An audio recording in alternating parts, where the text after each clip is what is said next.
Hello everyone, welcome back to our channel. ഞാൻ കുറേ ദിവസത്തെ ഗ്യാപ്പിന് ശേഷമാണ് വീഡിയോ ഇപ്പോൾ ഇടുന്നത്. അപ്പോൾ അതിൻ്റെതായ ഇതൊക്കെയുണ്ട്. ലൈക്ക് ഞാൻ ഇത്രയും ദിവസം വീഡിയോ ഇടാതിരുന്നിട്ട് പോലും എന്നെ ഇത്രയും ദിവസം സബ്സ്ക്രൈബ് ചെയ്ത് സപ്പോർട്ട് ചെയ്ത് ഒത്തിരിയും പേരുണ്ട്. അവർക്ക് എല്ലാവർക്കും thank you. First of all അവരെന്നെ അൺസബ്സ്ക്രൈബ് ചെയ്ത് പോയില്ലല്ലോ, അപ്പോൾ അതുകൊണ്ട് അവർക്ക് വേണ്ടിയിട്ടെങ്കിലും ഞാൻ ഈ വീഡിയോസ് ഇട്ടില്ലെങ്കിൽ ശരിയാവും. ഒത്തിരി പേര് ചോദിക്കുന്നുണ്ട് എന്താ വീഡിയോസ് ഇടാത്തതെന്നുണ്ട്. ഒത്തിരി തിരക്കുകൾ വന്നു, ഒത്തിരി കാര്യങ്ങൾ വന്നു, അപ്പോൾ അങ്ങനെ വീഡിയോസ് ഇടാൻ പറ്റിയില്ല. അപ്പോൾ ഇനിയും തൊട്ടെങ്കിലും ഞാൻ പ്രോപ്പറായിട്ട് വീഡിയോസ് ഇടാൻ ട്രൈ ചെയ്യുന്നതായിരിക്കും. ഒത്തിരി പേര് ഇവിടെ വീട് റെന്റിന് എടുക്കുന്നുണ്ട്. അധികം ആൾക്കാരും വീട് റെന്റിനാണ് എടുക്കുന്നത്. അപ്പം ഞങ്ങളും ഈ ഇടയ്ക്കൊന്ന് വീടൊന്ന് മാറിയായിരുന്നു. അപ്പം ഞാൻ ഓർത്തു ഒത്തിരിയും പേർക്ക് ഈ വീട് റെന്റിന് എടുക്കുമ്പോൾ എന്തൊക്കെ കാര്യങ്ങൾ ചെയ്യണം എന്നറിയാതെ കുറേ പിന്നെ ഒത്തിരി പ്രശ്നങ്ങൾ വരുന്നു, ബിൽസിന്റെ ഇത് വരുന്നത്, അങ്ങനെയൊക്കെ വരുന്നുണ്ട്. ഞങ്ങളും അത് ഫേസ് ചെയ്തതാണ്. ഞങ്ങൾക്ക് കുറേ നഷ്ടങ്ങൾ ഉണ്ടായിട്ടുണ്ട്. പൈസ ഞങ്ങൾക്ക് ഡ്യൂ വന്നിട്ട് അങ്ങനെ കുറേ നഷ്ടങ്ങൾ ഉണ്ടായിട്ടുണ്ട്. അപ്പൊ ഇപ്പൊ വന്നപ്പോൾ ഞങ്ങളുടെ മിസ്റ്റേക്കുകളിൽ നിന്ന് ഞങ്ങൾ പഠിച്ചിട്ട് ഇപ്പൊ സോർട്ടാക്കി ഇപ്പൊ എല്ലാം ദൈവം സഹായിച്ച് ഓക്കെ ആയിട്ട് പോകുന്നു. ആരെങ്കിലും ഒക്കെ ഓർക്കുമായിരിക്കും ഇതെന്തിനാ ഇങ്ങനത്തെ ഒരു വീഡിയോ ഷെയർ ചെയ്യുന്നുള്ള കാര്യം. പക്ഷെ ഇതറിയാതെ ഒത്തിരി ലോസ് വരുന്ന ആൾക്കാർ കാണുമായിരിക്കും. അത് ഇനി ഫ്യൂച്ചറിൽ വരുന്ന ആൾക്കാരായിക്കോട്ടെ, അല്ലെങ്കിൽ ഇപ്പം അറിയാത്ത ആൾക്കാരായിക്കോട്ടെ, ആർക്കെങ്കിലും ഒക്കെ എന്തെങ്കിലും ഇതിനുള്ള ഇൻഫർമേഷൻ യൂസ്ഫുൾ ആയിക്കോട്ടെ എന്ന് വെച്ചിട്ടാണ് ഞാനിപ്പോൾ ഈ വീഡിയോ ഷെയർ ചെയ്യുന്നത്. അപ്പൊ നമുക്ക് കാര്യത്തിലോട്ടാണ്. അപ്പൊ നമ്മൾ ഒരു വീട് റെന്റിന് എടുക്കുമ്പോഴത്തേക്കും ഇവിടെ ഫസ്റ്റ് നമ്മൾ നോക്കുന്ന ഒരു കാര്യമുണ്ട്, ബിൽസ് ഇൻക്ലൂഡഡ് ആണോ എക്സ്ക്ലൂഡഡ് ആണോ എന്നുള്ള സംഭവം. ഇൻക്ലൂഡഡ് ആണെന്നുണ്ടെങ്കിൽ നമുക്ക് ഞാൻ ഈ പറയാൻ പോകുന്ന കുറച്ച് കാര്യങ്ങളിൽ നിന്ന് കുറേ സാധനങ്ങൾ നമുക്ക് മസ്റ്റ് ഹാവ് അല്ലെങ്കിൽ മസ്റ്റ് ഡു എന്നുള്ളൊരു സംഭവം ഇല്ല. അതേസമയം നമ്മൾ ബിൽസ് എക്സ്ക്ലൂഡഡ് ആണ് വരുന്നതെന്നുണ്ടെങ്കിൽ ഈ പറയുന്ന എല്ലാ പോയിന്റ്സും നിങ്ങൾ നോട്ട് ചെയ്ത് വെച്ചാൽ നിങ്ങൾക്ക് യൂസ്ഫുൾ ആയിരിക്കും. ഫസ്റ്റ് നമ്മൾ മിക്ക വീടുകളിലും വരുമ്പോൾ ഒരു സംഭവം എന്ന് പറഞ്ഞാൽ കൗൺസിൽ ടാക്സ് ആണ്. കൗൺസിൽ ടാക്സ് എന്ന് പറയുമ്പോൾ നമുക്കിപ്പോൾ സ്റ്റുഡൻസ് ആണ് വരുന്നതെന്നുണ്ടെങ്കിൽ അവർക്ക് എക്സെംഷൻ കാണും. അപ്പോൾ നമ്മൾ എക്സെംഷന് അപ്ലൈ ചെയ്യണം. അപ്ലൈ ചെയ്യാതെ നമുക്ക് എക്സെംഷൻ കിട്ടില്ല.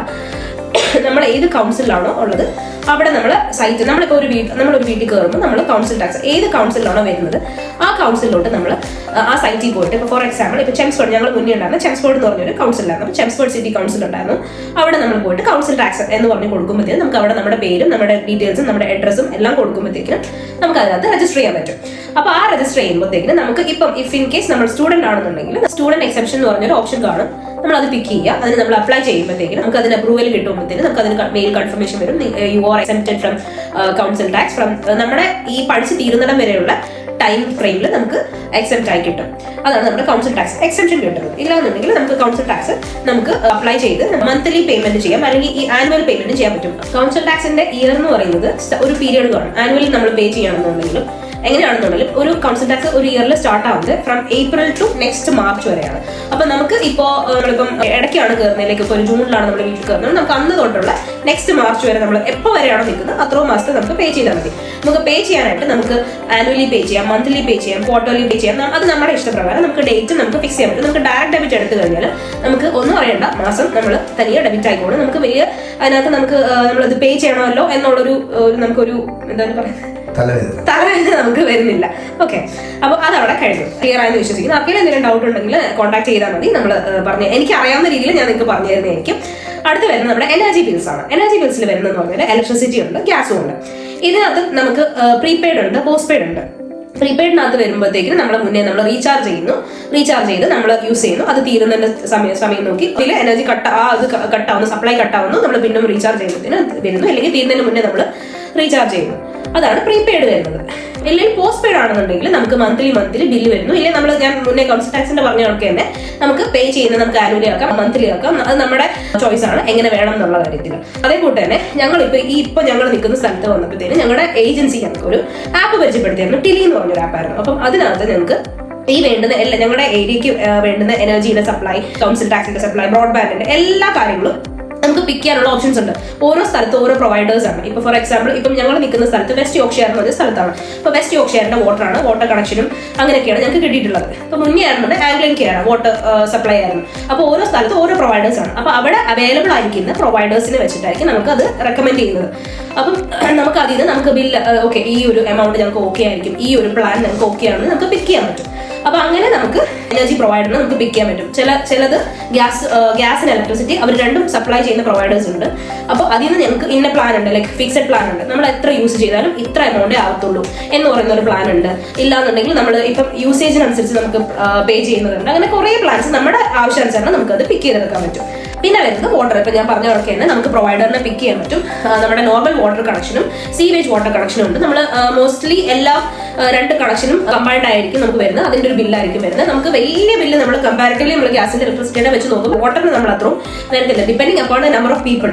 അത് ഒരു സംഭവമാണ്, അത്രേ ഉള്ളൂ. അടുത്ത് വരുന്നതാണ് ബ്രോഡ്ബാൻഡ് കണക്ഷൻ എന്ന് പറയുന്നത്. ബ്രോഡ്ബാൻഡ് കണക്ഷനകത്ത് വരുമ്പോഴത്തേക്കിനും നമുക്ക് ഞാൻ പറഞ്ഞ കണക്കാണ് നമ്മുടെ ഈ ഒരു ആപ്പോ അല്ലെങ്കിൽ നമുക്ക് നമ്മുടെ അഡ്രസ് അടിച്ചു നോക്കുമ്പോഴത്തേക്കിനും നമുക്ക് അവിടെ എന്തൊക്കെ കണക്ഷൻ പ്രൊവൈഡേഴ്സ് ഉണ്ടെന്നുള്ളത് നമുക്ക് അറിയാൻ പറ്റും. ഇപ്പോൾ ഒരു അഡ്രസ് നമ്മുടെ ഇന്റർനെറ്റ് കണക്ഷൻ എന്ന് പറഞ്ഞാൽ നമ്മൾ ഗൂഗിൾ അടിച്ചു നോക്കുമ്പോഴത്തേക്കും നമുക്ക് അറിയാൻ പറ്റും ഏതൊക്കെ പ്രൊവൈഡേഴ്സ് ഉണ്ടെന്നുള്ളത്.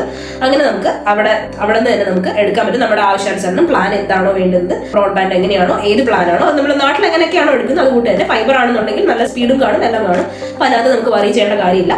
പിന്നെ എമൗണ്ട് നമുക്ക് ഓക്കെ ആണെന്നുണ്ടെങ്കിൽ ഒരു പ്രശ്നമില്ല. ഇനി വരുന്നതെന്ന് പറഞ്ഞാൽ നമ്മൾ മസ്റ്റ് ആയിട്ട് നമ്മൾ ചെയ്യേണ്ട ഒരു കാര്യമുണ്ട്, ഇൻവെന്ററി റിപ്പോർട്ട് എന്ന് പറയുന്നത്. നമ്മുടെ ബിൽസിന്റെ ഒക്കെ ഓൾമോസ്റ്റ് കഴിഞ്ഞു. ലൈക്ക് നമുക്ക് ഇതൊക്കെയാണ് ചെയ്യാനുള്ളത്. ബിൽസിന്റെ കാര്യം എന്ന് പറഞ്ഞാൽ council tax, water, broadband, electricity, gas, ഇതെല്ലാം നമ്മൾ അതിനകത്ത് കവർ ചെയ്ത് വരും. എല്ലാം ഡയറക്റ്റ് ഡെബിറ്റ് സെറ്റ് ചെയ്യുകയാണെങ്കിൽ നമ്മൾ ഇതിനെക്കുറിച്ച് ഒരു വരിയും ചെയ്യേണ്ട കാര്യമില്ല. പ്രോപ്പറായിട്ട് അതിന്റെ പേയ്മെന്റ് നടന്നു പോകും. ഇതിപ്പോ നമ്മളിപ്പോൾ ഡിലേ ആക്കുവാണെന്നുണ്ടെങ്കിൽ നമുക്ക് പിന്നെ വരുമ്പോഴത്തേനും ഭയങ്കര ഒരു എമൗണ്ട് നമുക്ക് വരും. ചിലപ്പം അതിന്റെ ഒരു ഫൈനും കൂടെ ആയിട്ട് നമുക്ക് പേ ചെയ്യേണ്ടി വരും. ഇൻ കേസ് നമ്മുടെ ഏതെങ്കിലും ഒന്ന് സ്കിപ്പ് ആയി കഴിഞ്ഞാൽ നമ്മുടെ ക്രെഡിറ്റ് റിപ്പോർട്ടിനെ ഇത് ബാധിക്കും.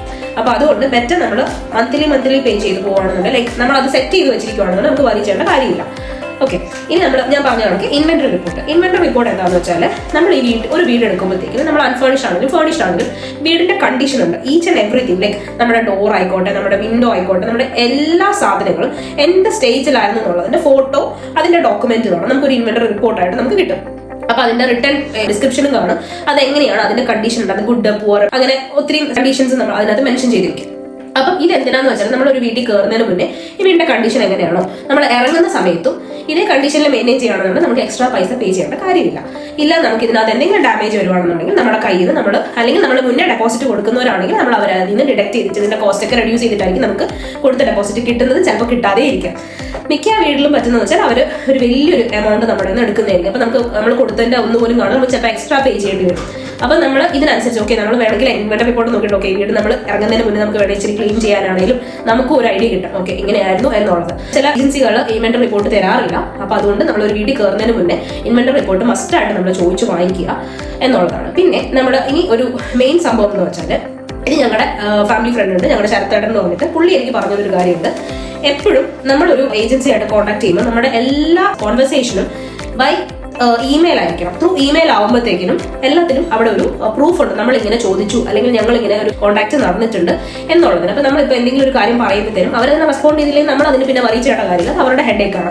അപ്പൊ നമ്മൾ എപ്പോഴും ഈ പറയുന്ന ഇൻവെന്ററി ആണെന്നുണ്ടെങ്കിൽ എല്ലാം നമ്മൾ അതിന് ഒരു ഡോക്യുമെന്റ് ആയിട്ട് അവിടെ കിടക്കുമ്പോഴത്തേനും നമുക്കും അതിനൊരു പ്രൂഫാണ്. സോ ബെറ്റർ നമ്മളെപ്പോഴും ഇമെയിൽ ത്രൂ കോൺടാക്ട് ചെയ്തത് വലിയ ഹെൽപ്ഫുൾ ആയിരിക്കും. ഇനിയുള്ളൊരു കാര്യം എന്ന് പറഞ്ഞാൽ നമ്മൾ ഒരു വീട്ടിൽ കയറുമ്പോഴത്തേനും നമ്മുടെ ഏജൻസിയായിട്ട് നമ്മൾ കൺഫേം ചെയ്ത് വെച്ചിരിക്കുക. മുന്നേത്തെ എന്തെങ്കിലും അതായത് മുന്നേ നിന്ന ടെനൻസ് എന്തെങ്കിലും ബിൽസ് സെറ്റിൽ ചെയ്യാനുണ്ടോ എന്നുള്ളത് നമ്മൾ മെയിൽ ത്രൂ ഞാൻ പറഞ്ഞല്ലോ മെയിൽ വഴി നമ്മൾ കൺഫേം ആക്കി വെക്കുക. ഇത് നമ്മൾ ഇനി മുന്നേ നിന്ന ഒരു പേരിൽ നമ്മൾ ഇവിടെ കുറേ പേർക്ക് വന്നിട്ടുണ്ട്. അതായത് ഇന്ന ബിൽസ് ഇത്രയും ബിൽസ് പേ ചെയ്യാനുണ്ടെന്ന് പറഞ്ഞിട്ട് ഒരു ഡ്യൂ വരുന്നതാണ്. അത് നമ്മുടെ തലയിൽ വരാതിരിക്കാൻ വേണ്ടിയിട്ട് ഓൾറെഡി നമ്മളൊരു മെയിൽ അയച്ചിട്ടേക്കാം. പ്രീവിയസ് ബിൽസ് എല്ലാം സെറ്റിൽഡ് അല്ലേ എന്നുള്ളത് കൺഫേം ചെയ്യാം. അപ്പോൾ ആണെന്നായിരിക്കും പറയുന്നത്. പിന്നെ നമുക്ക് അതിനകത്ത് നമ്മുടെ ഹെഡേക്ക് അല്ലാതെ ഓക്കെ. പിന്നെ മെയിൻ ആയിട്ട് നമ്മളൊരു വീട്ടിൽ കയറുമ്പോൾ നമ്മൾ നോക്കി വെക്കേണ്ട ഒരു കാര്യം എന്ന് വെച്ചാൽ ബിൻ കളക്ഷൻ ആണ്. അത് ഫൈനലി ഞാൻ പറയുന്ന ഒരു പോയിന്റ് ആയിരിക്കും. ബിൻ കളക്ഷൻ നമ്മൾ എപ്പോഴാണെന്നുള്ളത് നോക്കി വെക്കുക. കാരണം എന്ന് വെച്ചാൽ ഞങ്ങൾ ആദ്യം ഒരു വീട് റെന്റിന് എടുത്ത സമയത്ത് ഞങ്ങൾ ഒത്തിരി പേരുണ്ടായിരുന്നു. അപ്പൊ ഞങ്ങൾ ബിൻ കളക്ഷൻ ഞങ്ങളൊന്നും അറിയത്തില്ല. ബിൻ കളക്ഷൻ അറിയാത്തത് എന്ത് വേസ്റ്റ് എങ്ങനെ പോകും എന്നുള്ള നമ്മുടെ ഇപ്പൊ ഞാൻ പറഞ്ഞ ആൾക്കാർ നമ്മൾ ചെപ്സ്ഫോർഡ് കൗണ്ടി കൗൺസിലായിരുന്നു. അവിടെ ആയിരുന്ന സമയത്തിന് നമുക്ക് ഇന്ന ദിവസം ഇന്ന കളക്ഷനാണ്. Like garden waste, food waste, plastic, അങ്ങനെ ഓരോ വേസ്റ്റുകളുണ്ട്. ചില സ്ഥലങ്ങളിൽ പ്ലാസ്റ്റിക്കും പേപ്പറും എല്ലാം ടുഗെദർ എടുക്കും. ഇല്ലാന്നുണ്ടെങ്കിൽ രണ്ടും ഡിഫറെന്റ് ദിവസങ്ങളിലായിരിക്കും എടുക്കുന്നത്. വീക്ക്ലി ആയിരിക്കും വൺസ് ആയിരിക്കും വരുന്നത്. മിക്ക ഏരിയയിലും വീക്ക്ലി വൺസ് ആയിരിക്കും വരുന്നത്. അപ്പോൾ നമ്മൾ ബിൻ കളക്ഷൻ എങ്ങനെയാണെന്ന് നോക്കുക. അതിന്റെ സിസ്റ്റം എന്താണെന്ന് നോക്കി വെച്ച് കഴിഞ്ഞാൽ ഫസ്റ്റ് തൊട്ടേ നമ്മൾ ഈ വേസ്റ്റ് നമ്മൾ പ്രോപ്പറായിട്ട് ഡിസ്പോസ് ചെയ്യുവാണ്, ഇവരുടെ കയ്യിൽ കൊടുക്കുവാണെങ്കിൽ അവർ വന്ന് അവരുടെ ജോലി നോക്കി പോയിക്കോളും. നമുക്കും പിന്നെ നമുക്കൊരു വലിയൊരു കൂമ്പാരം ഉണ്ടായിരിക്കത്തില്ല. ഇല്ലാന്നുണ്ടെങ്കിൽ നമ്മൾ തനിയെ കൊണ്ട് കളയേണ്ടി വരും. അത് വലിയൊരു വേസ്റ്റും ആയിരിക്കും. അപ്പൊ അതിന് മെനക്കെടാൻ നിൽക്കാതെ ബിൻ കളക്ഷൻ നോക്കുക. അതിന്റെ എന്തൊക്കെയാണ് എന്തിൽ പോവുക എന്നുള്ളത് നോക്കി സോർട്ട് ചെയ്ത് നമ്മൾ വീട്ടിലെ ബിൻസ് എല്ലാം മേടിച്ച് അറേഞ്ച് ചെയ്ത് വെക്കുകയാണെന്നുണ്ടെങ്കിൽ പിന്നെ വറിയ കാര്യമില്ല. ഇനി ഞാൻ എന്തെങ്കിലും വിട്ടുപോയിട്ടുണ്ട് എന്നുണ്ടെന്നുണ്ട് ഞാൻ വേറൊരു വീഡിയോയിൽ ആഡ് ചെയ്യാം. ഇനി നിങ്ങൾക്ക് എന്തെങ്കിലും സംശയം ഉണ്ടെന്നുണ്ടെങ്കിൽ എനിക്ക് അറിയാവുന്ന ഇൻഫർമേഷൻ വെച്ചിട്ട് ഞാൻ നിങ്ങൾക്ക് പറഞ്ഞു തരുന്നതായിരിക്കും. അപ്പം ഇത്രേ ഉള്ളൂ. ഓക്കെ, അപ്പം ഇനി അടുത്ത വീഡിയോ അത്രയും പെട്ടെന്ന് തന്നെ വരുന്നതായിരിക്കും. വളരെ ഹാപ്പി ആയിട്ടിരിക്കുക. സബ്സ്ക്രൈബ് ചെയ്യാത്തവരുണ്ടെങ്കിൽ സബ്സ്ക്രൈബ് ചെയ്യുക, ലൈക്ക് ചെയ്യുക, ഷെയർ ചെയ്യുക. അപ്പൊ എല്ലാവരും ദൈവം അനുഗ്രഹിക്കട്ടെ. പുതിയൊരു വീഡിയോ ആയിട്ട് വരാം. Take care. Bye bye.